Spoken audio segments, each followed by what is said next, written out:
Jacksonville, the child was born who couldn't sit still. 86 years later with no regret. You know that man can't sit still yet. The Great Depression couldn't get him down. He worked for his dad's store in town, collecting money in small amounts. Poor whites and blacks in their furniture accounts. Stetson Kennedy wants us all to be free. Stetson Kennedy wants us all to be free.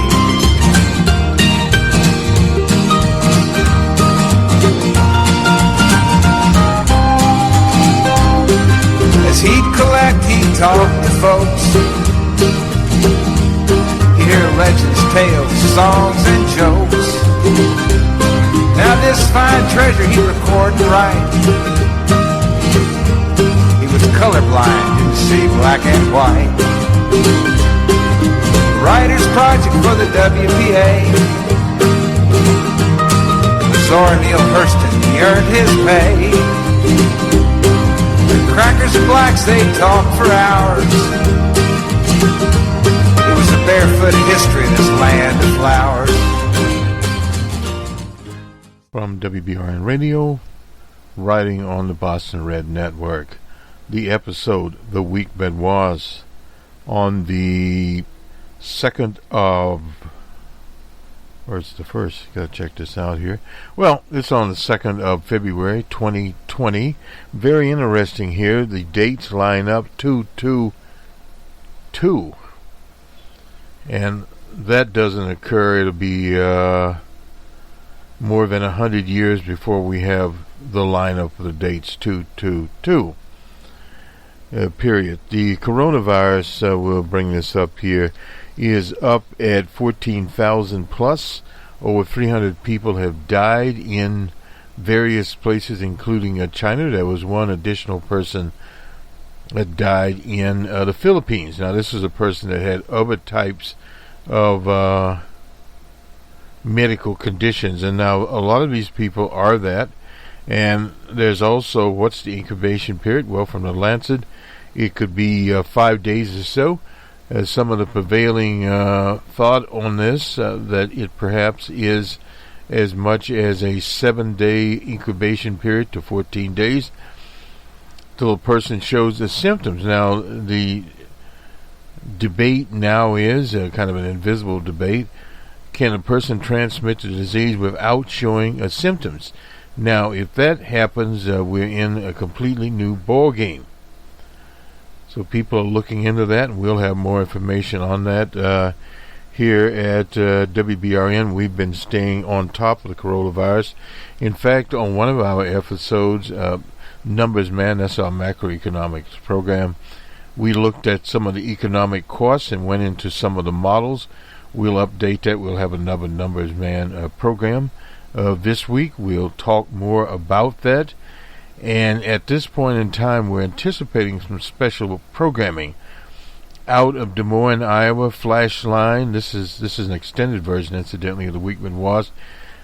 The cancellation of the final Iowa poll. That is the Cadillac of Iowa polls. It's been operated by Ann Sulzer and company, and published in the Des Moines Register, and of course that's under the chain of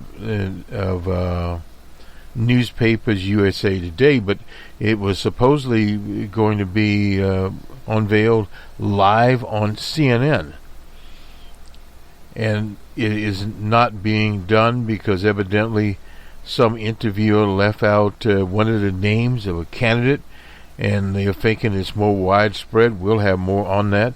And if need be, we'll have a special broadcast over the Boston Red Network and our other outlets like iHeart, Stitcher, Streaker, etc., Google, and all of the others, and you can subscribe there. YouTube, we'll have that out, and we'll talk a little bit about it as we get more information, and of course there's more written about it, and we'll bring that to you. So that is one of the things we are of course working on, and we'll have the Monday morning quarterback. That will serve not as a preview of what will happen in Iowa later on the day, Monday. And we've had various discussions on this mic about Iowa and its particular place in the American body politic. It has been a standard since the 70s as the first caucus going on. It is patterned after the old New England town meeting, which is in itself is an interesting situation. But part of the problem there is, first of all, it's chaotic to organize, no doubt about that. They're having some problems in Iowa City, one of the biggest draws, finding enough ballots, more than that, enough places to put the people. They expect this will be a turnout, more than 200,000 people will turn out. How this will affect the various candidates on the ground. Bernie Sanders has a good ground game there, and then you look at Liz Warren, and Joe Biden has more of the establishment ground game there. And the question obviously is a higher turnout than normal. Which candidates that helps? Well, it's very interesting there. You have some candidates all bunched up together, i.e. Bernie, Joe Lunchbox Biden, Liz Warren of the Commonwealth. They are all pretty much together there. And then you have some other candidates out there like Little Petey from South Bend. He had risen, now he's going down in the polls. Will he be able to go on past Iowa and on to New Hampshire in a double-digit situation and beyond? So those are obviously some of the questions.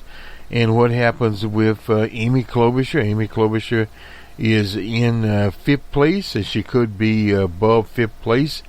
And we expect her to rise, but at whose expense if she is to rise? She spent more time in Iowa than in other states. In New Hampshire, she's been endorsed in New Hampshire.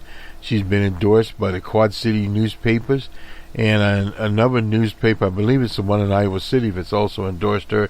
She has got endorsements from state types there in Iowa, much the same as Joe Lunchbox Biden. How much those will translate is to be seen, as one would say. And the endorsement, of course, of the Des Moines Register there, and whom they had endorsed along the way, and the New York Times, their endorsement of both she and Elizabeth Warren. So far in the polling, and we'll get to that, that it has not really helped Liz Warren in the polling there. And of course, you have the billionaire, Bloomberg is not in the early states. He's advertising in Nevada, and he's moving towards March the 3rd. And March the 3rd is a Super Tuesday when you have all of these states, and of course there it's taken to the airwaves. And he is working on that because of the amount of money that he has. And you look to states such as California, we'll talk a little bit about that. Bernie is moving ahead in California, has a good organization there. He had a good organization there in 2016, but Hillary the Monster Clinton was able to get some of the older stakeholders and pull it out in California, which was to be seen.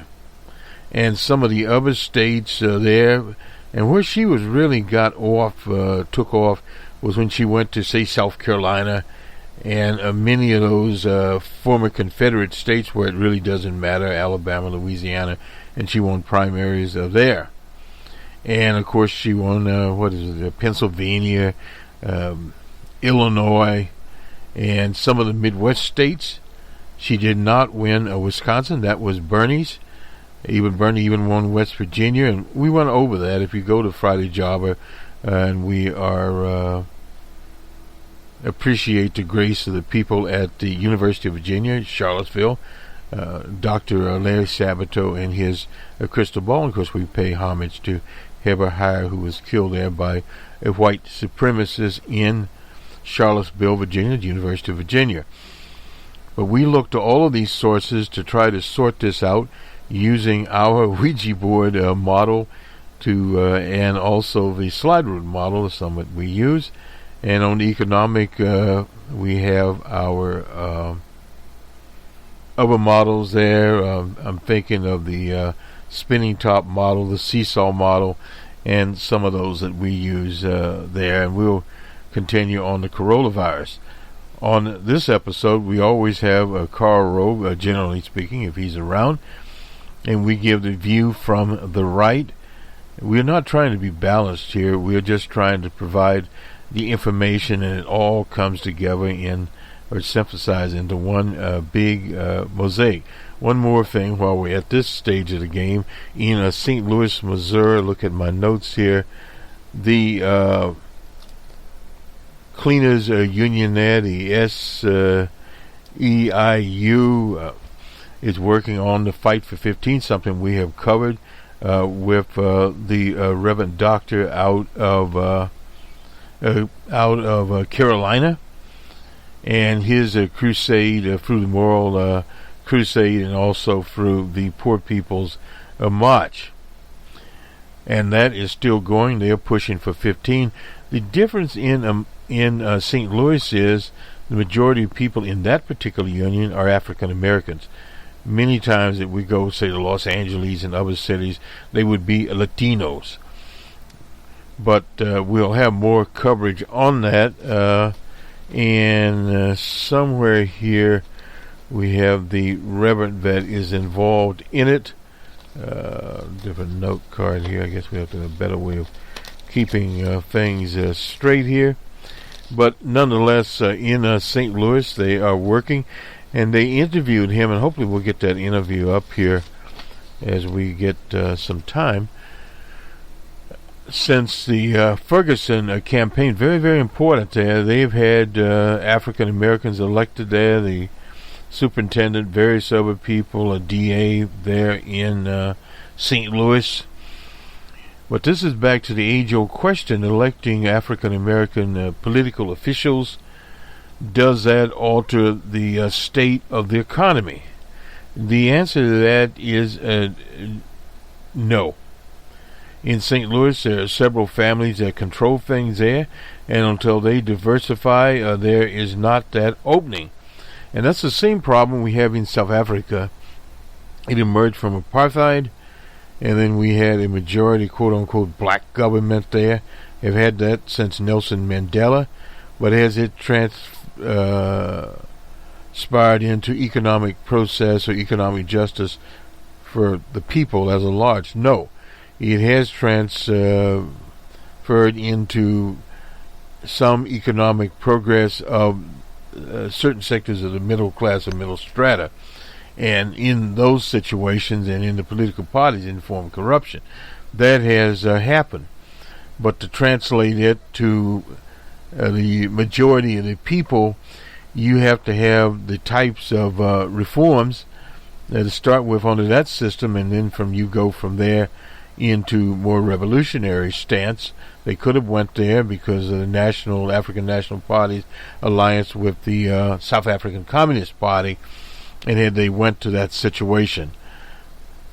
But at the present time, you don't have it, and that will be something that will have to be solved there. Of course, South Africa at a different stage of development than obviously St. Louis, Missouri.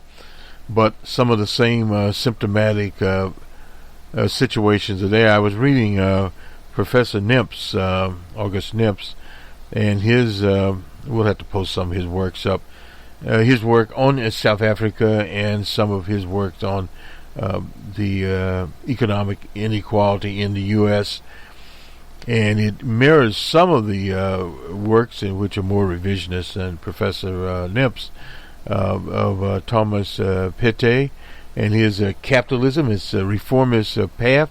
Now, there's a difference between the reformist paths and people that actually want to go on a different path. Now, Bernie Sanders is talking about an evolutionary path that would not necessarily a reformist path. That is the difference between Bernie's program and Liz Warren. They had Liz Warren there, and she said, well, I'm a capitalist, period, and I believe in the capitalist system, etc. That's why we would go with a single payer as a stopgap measure. Those that want it, they could have it, and those that want to stick with the private carriers could stick with them. Whereas what Bernie's talking about on the Medicare for All is a transition period to a new system based on a Medicare, and people would, in a gradual situation, Medicare would be expanded to people, I believe, age 50, and also it would encompass people now on Medicaid. It would take that control out of the states and to the federal government. So you would have that, and in the on long term, you would have a much better health system. Now, one of the things that has happened with the coronavirus, is that healthcare systems, even the healthcare system in China, has to be modernized. They're building the new medical facilities, and they are forced to modernize the way that they deal with the whole issue of the medical system there.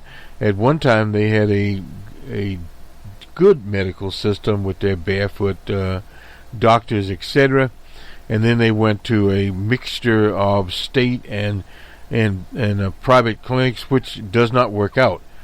When you get these types of epidemics, you just simply cannot deal with a nationwide epidemic in the way in which they are dealing with it, because you immediately stretch your facilities. You also have to deal with developing of vaccines, and that's where in Australia they're working on vaccines. There's a company down in San Diego. We'll have more information on that. Nonetheless, let's go to Karl Rove, and he is writing as usual in the Wall Street Journal. Put our glasses on here. On the 30th of January, as he usually writes. His article here is one of the things we've talked about, and the late great Jerry Pippin has talked about. Texas is about to go blue, never mind. While many Americans were focused on Washington, and we've not mentioned the word impeachment, it has wound up.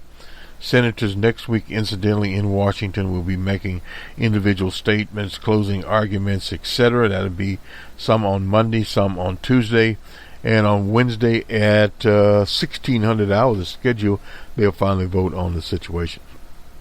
Anyway, I was paying special attention to Fort Bend County, Texas. What took place in Houston suburb may reveal more about the 2020 election than the impeachment trial in the Senate. Fort Bend has a special runoff election to fill a vacant House seat left open by the resignation of Republican incumbent who took a job with the University of Texas. Sensing an opening, state and national Democrats deciding to win in District 28 will give them a head start on flipping the 9 seats they need to control the Texas House, boosting those efforts to overcome GOP legislative majorities in Arizona to Florida, Wisconsin to Pennsylvania, and a dozen states in between. Sounds like our Friday Jobber intro. Anyway, for this reason, intense Democratic interest in state politics is redistricting. Democrats saw how Republican state legislative majorities, and I'd put with the help of the Koch brothers enterprise, affected the composition of the U.S. House after the 2010 census, 10 years ago, 1 decade. Democrats want to do more in states. What they did back then in drawing congressional districts favorable to their party in California, Illinois, Maryland, and other blue bastions, the 2020 census could give them opportunity, but only if they control at least one chamber of a state legislature. Democrats eager to set the tone for 2020 have piled into the race with money, endorsements, technology lists, volunteers to help Elizabeth Markowitz defeat her Republican opponent, Joe Biden, Liz Warren, Bloomberg all endorsed Ms. Markowitz. Bloomberg has even carved out time from his presidential campaign to go to door with her. Former presidential candidates Juan Castro and Beto, who he likes to call Robert, also canvassed neighborhoods. Beto so frequent that it looks as if he was trying to establish a residence. Calling the race the most important election yet in 2020, the former El Paso Congress type said a victory could help turn Texas blue and build momentum in the state for the eventual Democratic presidential nominee. The Democratic Legislative Campaign Committee echoed Beto's enthusiasm, saying that flipping the district would be earth-shattering. The Texas House Democratic Campaign Committee called the race a dead heap. Former Attorney General Hoda, chair of the National Democratic Redistricting Committee, said if Ms. Markowitz was elected, she'd be a key voice in fixing our broken political system. His praise was accompanied by $50,000 in contributions, part of the nearly 1.3 from national and state Democratic groups. More than 70% of Markowitz's contributions were from outside of Texas. We'd have to check that. More than 95% outside her districts, according to a so-called Texas Ethics Commission. All these hopes of a Democratic victory were shattered Wednesday in the biggest turnout in history for a special election. Republican Gates walloped Ms. Markowitz 58-42. His 16-point victory was more than twice the Republican incumbent in 2018 and larger than the district margins for DJ Trump, 10 points. And 3 points there. A wealthy real estate investor, oh boy, matched the flood of Democratic money with his own, but his victory came from his campaign's grassroots effort. Don't knock that. He personally knocked 17,000 doors, while volunteers knocked 82,000 more and made 41,000 calls, all within with the district's 160,000 people. Yeah, this was an interesting situation here, but now what one has to be understood here is historically this was a Republican district, period. Now this was not something that was not a Republican district, and when you have a multi-millionaire there, that does make a difference, period, out there. So again, this is outside of Houston, one of those suburban areas. There, Fort Bend. I'm not sure what Fort Bend is, but this is in Houston. There, looking to see who the person was there, but it's historic. I'm looking at historic Democratic district here. Period. Eric Holder was in there, and Republican Gates. Well, 58-42. That's normally called a landslide, a 16-point margin, more than twice the Republican incumbent in 2018, and larger than the district's margin. I read this again. It was 10 points for DJ Trump, and Ted Cruz 3 points for him. Much closer there. We'll take a quick, a more look at what happened to Ms. Markowitz and her campaign and the amount of money. Now, the 1.3 million, Gates was able to do more than that. He evidently had so-called grassroots campaign, knocking 17,000 doors. I don't know how many Ms. Markowitz knocked. We don't have that information here. And incidentally, the United Kingdom emerged from the European Union on Saturday, and now it's post-Brexit. The word from the Prime Minister Johnson is that they want to take a more libertarian view. In other words, they will sort it all out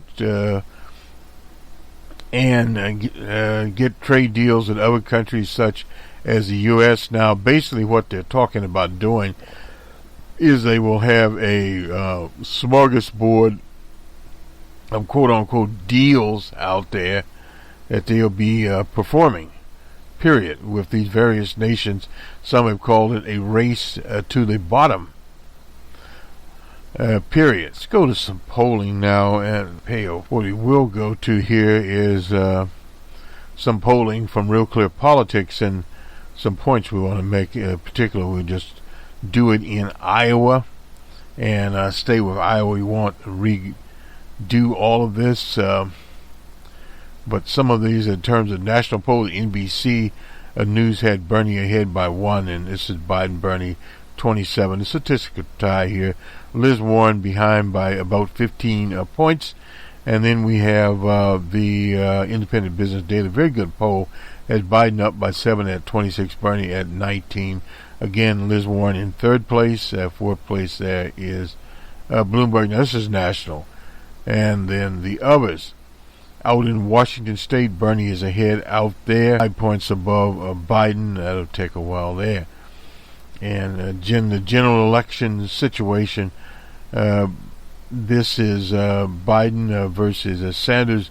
DJ Trump's ahead by 2. He's ahead by 4 over Liz Warren, 3 over Petey, and 1 over Bloomberg. Very close, and same thing with Biden. So supposedly it's a very, very close race.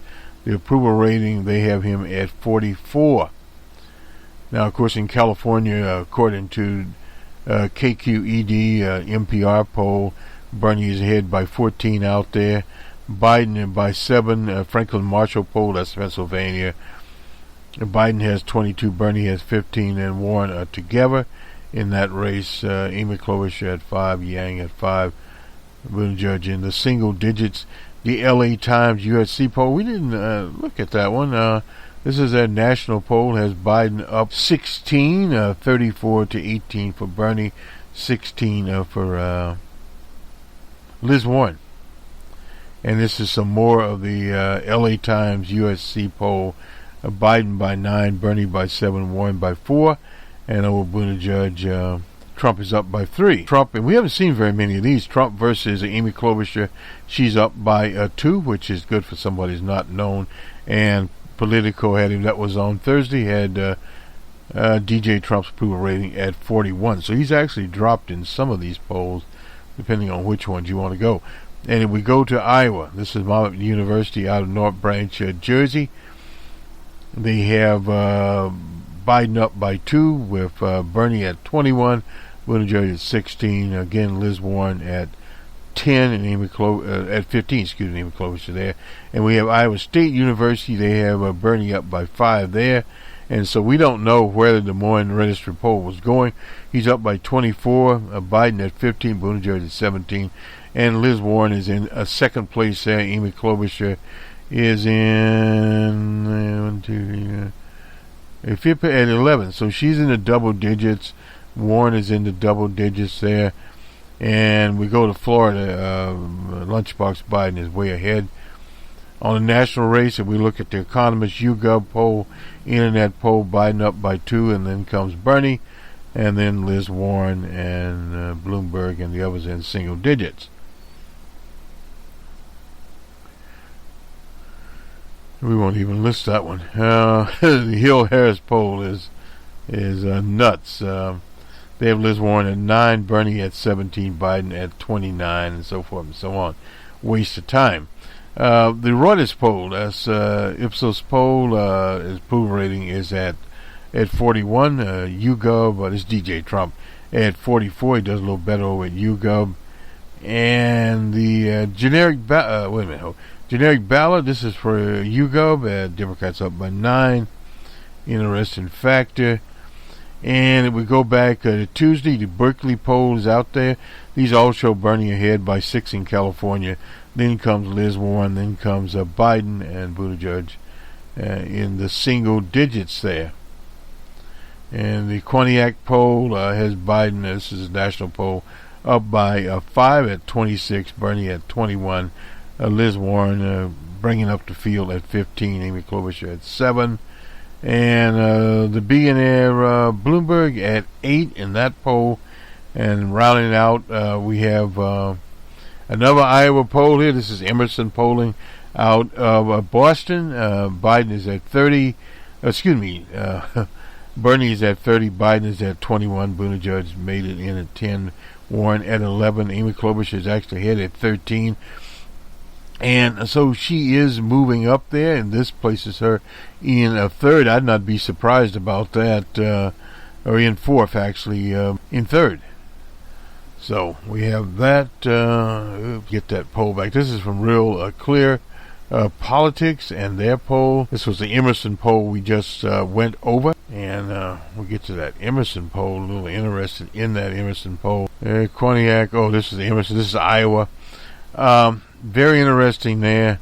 This actually puts Amy Klobuchar in third place. We look for her to move up, and at least we at the Ouija board look for her to move up in this. She's 2 points over Liz Warren and 3 points over Buttigieg. Another Iowa poll, USA Today, here has Joe Lunchbox at 6 and Bernie at 19, and Buttigieg are basically tied up, and Warren again is. And in New Hampshire, Bernie is ahead there by 7, according to the Boston Herald. Used to be the Boston Herald American.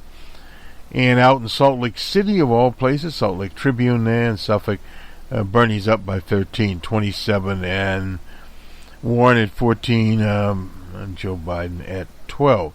The Morning Consult had, that's a nationwide poll, won't spend much time on it.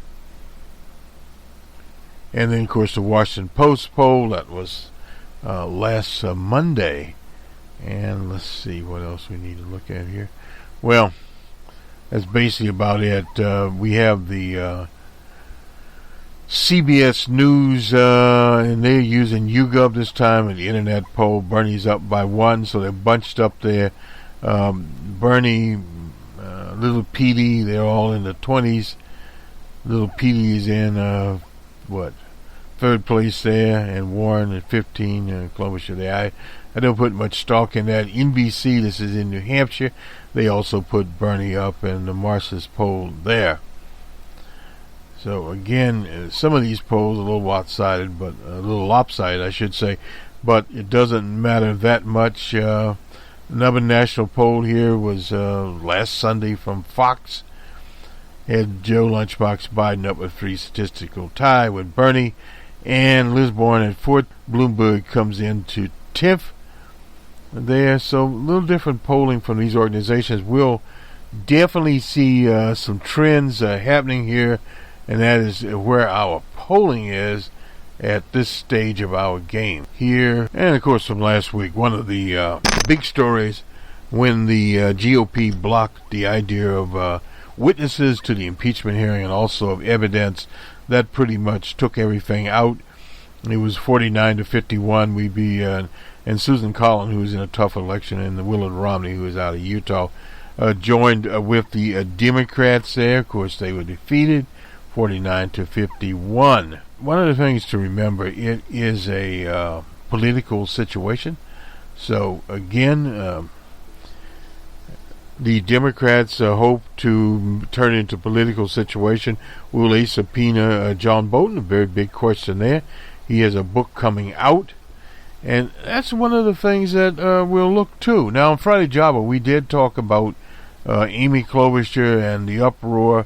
This is from the New York Times. I think we got into this over a case, face uproar over her role in a African-American teenager there. This was, she was 11 years old. Little Edwards hit Taisha Edwards. And the civil rights activists, African-American political leaders in Minneapolis have called for Amy Klobuchar to suspend her presidential campaign after reports question whether an African-American teenager was wrongfully convicted.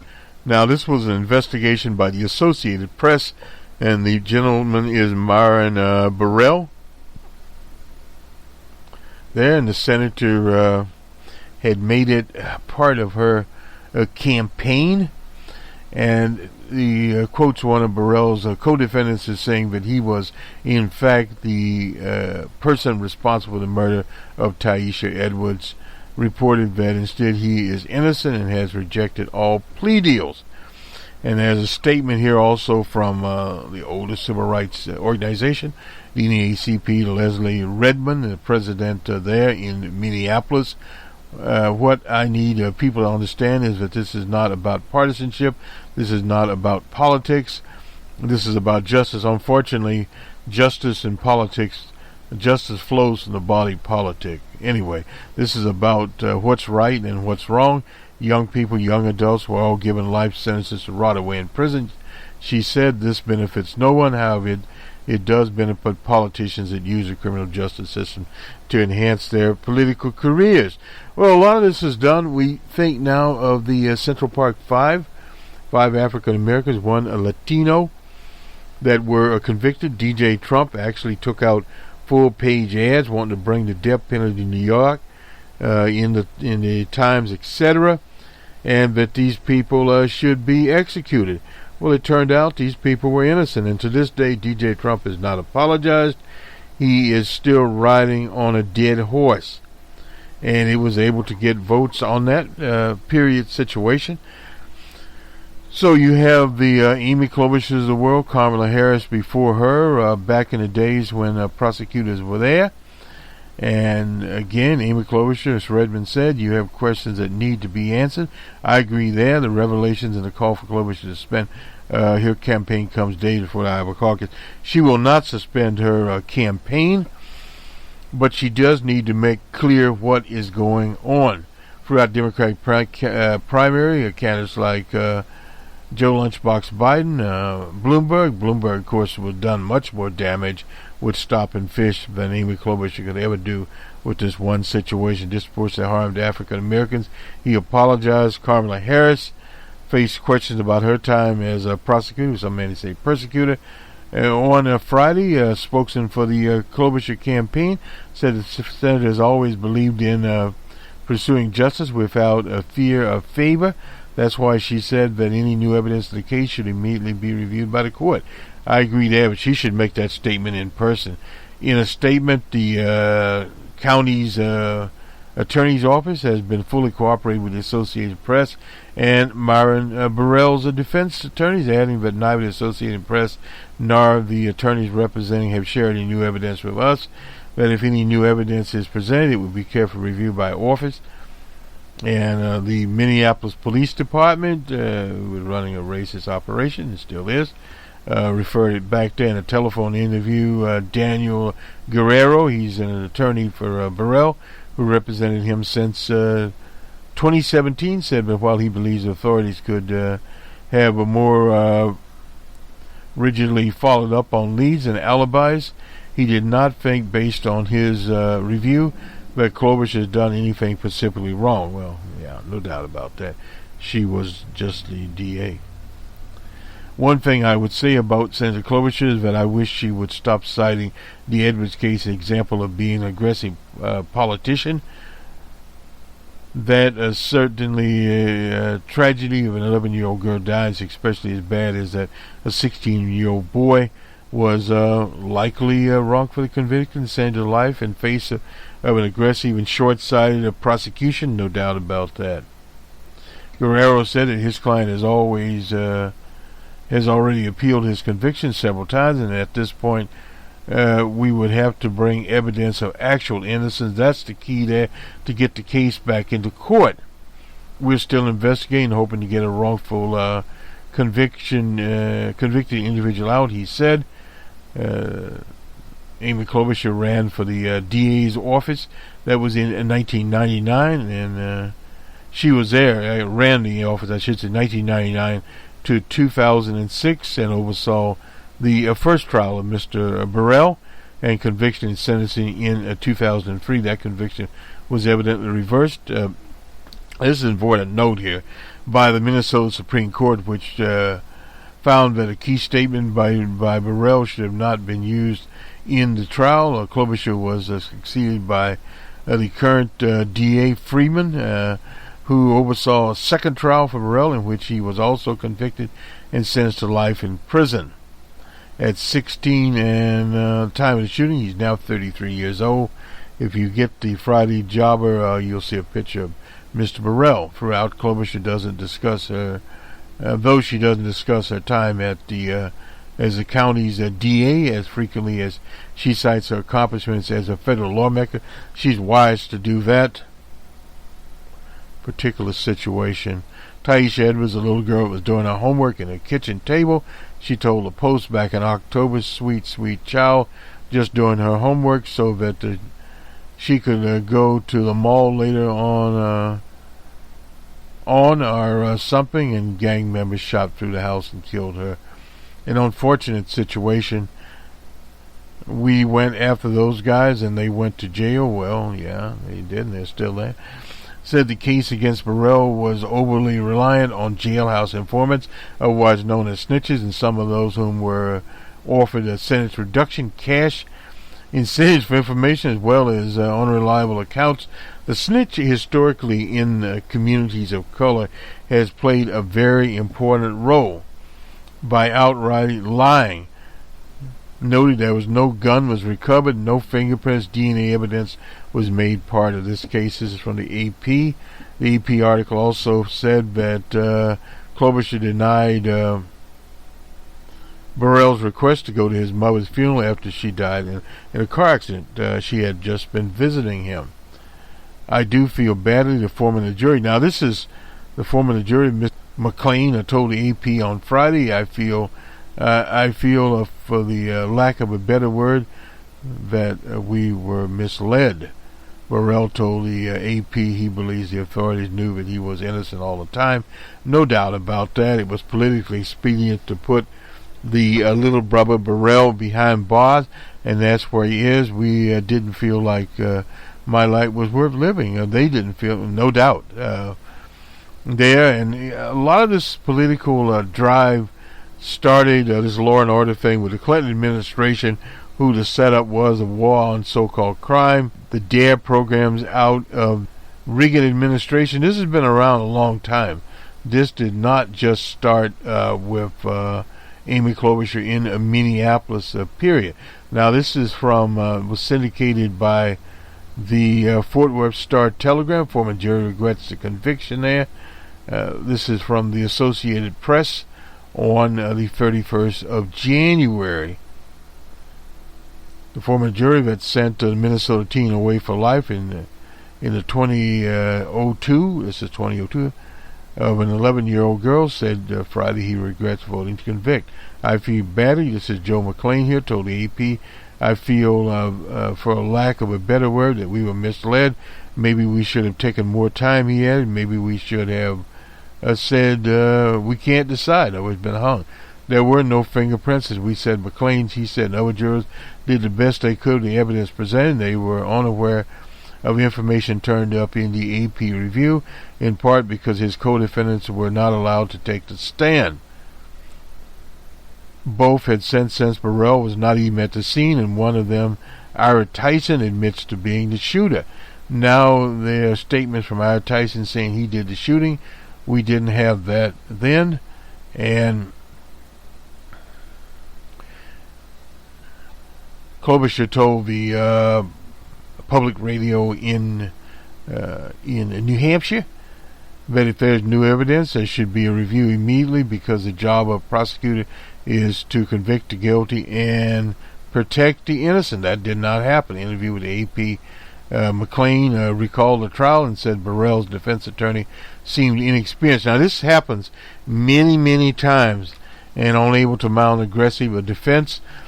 That would, would be there in terms of inadequate representation. He was in the deep end, and the judge was throwing bricks. McLean said, I thought that from the get-go, this kid not got a decent attorney. And this has happened in many cases. There's one I'm thinking of in Texas on a case right now, but that happened.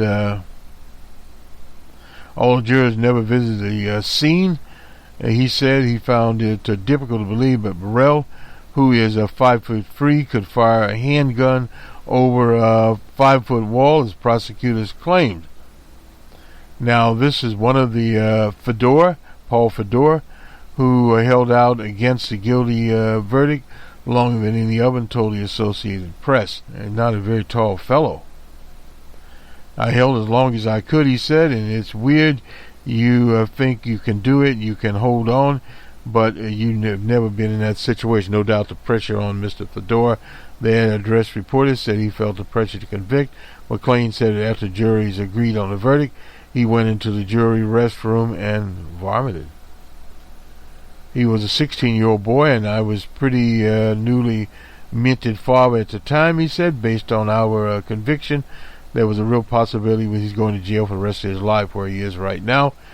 And there was a rally in Minneapolis where it demanded Clover should join with police and prosecutors to re-examine the police. Now, he was actually at the rally, which is good, at the government center there. And he examined thousands of pages of court documents, the AP, and archived video which showed police investigators offering cash. Now, I mean, this in itself should have forced a new trial. In addition, they relied on testimony, of course, of these jailhouse snitches, which are notorious liars. They were the predecessors of alternative facts and of the fake news. In the end of the interview, McLean told an AP reporter to deliver a message to Burrell, telling him that I'm sorry, he said, and I'll try to do my best. I'm kind of think in retrospect I failed. And this is a very sincere man, and he will play a very important part in what has went on and what continues to go on in communities. This is just not there. There are thousands of these types of incidents out there, and people are forced to reckon with them. Incidentally, over this weekend period, we'll have the Numbers Man show. Numbers Man, that's part of our macroeconomics division of WBRN Radio. We'll have that up. And an open source report, we've just about finished it. We're adding some things on here. We want to look at some open source medical devices. Hopefully we'll get all that done. Nonetheless, this is Boston Red in the Jerry Pippin broadcast booth. Have a good weekend, everyone, and stay true to the values under the Constitution and the flag, so to speak, the body politic there, as Mr. McLean has done. We need more citizens like him that are attempting to do the right thing. And once again, the Des Moines Register, CNN poll has been canceled. They were going to do it live. That's the problem when you have these corporate entities into the elections. We used to have the League of Women Voters that used to handle all the debates. Now it's handled by these corporate entities that have prostituted it out. So once again, the way that things are presented, or what they call in media studies framed to the public, is very important. This is why we have such things as alternative facts. You imagine some moron going around talking about the earth is flat, taking on thousands of years of science? Ridiculous. But that is the reason they can get away with it. Imagine if Goebbels were allowed live today, he could pull that off just by calling fake news and attacking the media as Lepenpresche. The enemies of the people, well, the true enemies of the people are these fake news alternative operators, whether they be operating the Flat Earth gang, or whether they be operating the anti-vaccination gang that put the measles outbreak out there, or whether they are selling these phony supplements that do nothing for people, rocks, or whatever the hell else they are doing out there. There's a whole cultural thing out there that these people are taking on established knowledge. And of course, knowledge is ever expansive. That's why we at WBRN support the open source software, hardware, open source knowledge, Wikipedia. The way to answer these frauds and gangsters is to get the information out to people.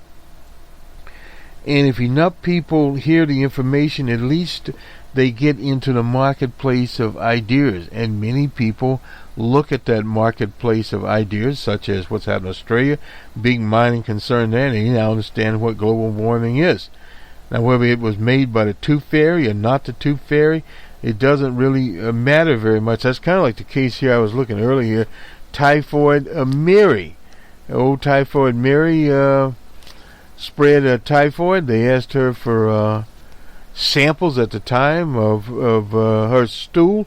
She didn't give it. They finally seized old Typhoid and put her in jail. Typhoid got out and changed her name, period, and continued on there, and she finally died. She was an Irish immigrant, incidentally. And what else do we have here? Oh, Alice Little. She's Alice in Wonderland. Her father was a fighter for clean water, of other things. So a little bit of historic note there. And incidentally, something we don't cover, we encourage people to boycott, is the Super Bowl.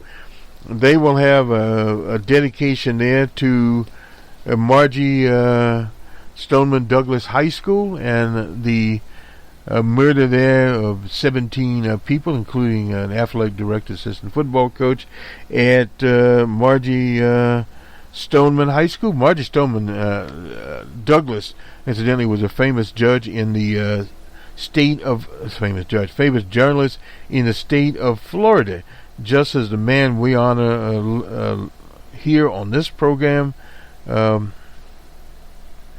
Mr. Kennedy, Stetson Kennedy, outstanding anti-racist fighter in Florida and in the nation. He defeated and castigated the Klan in Georgia. His work, the song that we bring us in here about Mr. Kennedy, is very, very important. It's important for Florida. We need to get back to more of this grassroots type activity. And as we do, you'll see different situations in places like Bend, Texas. Good day.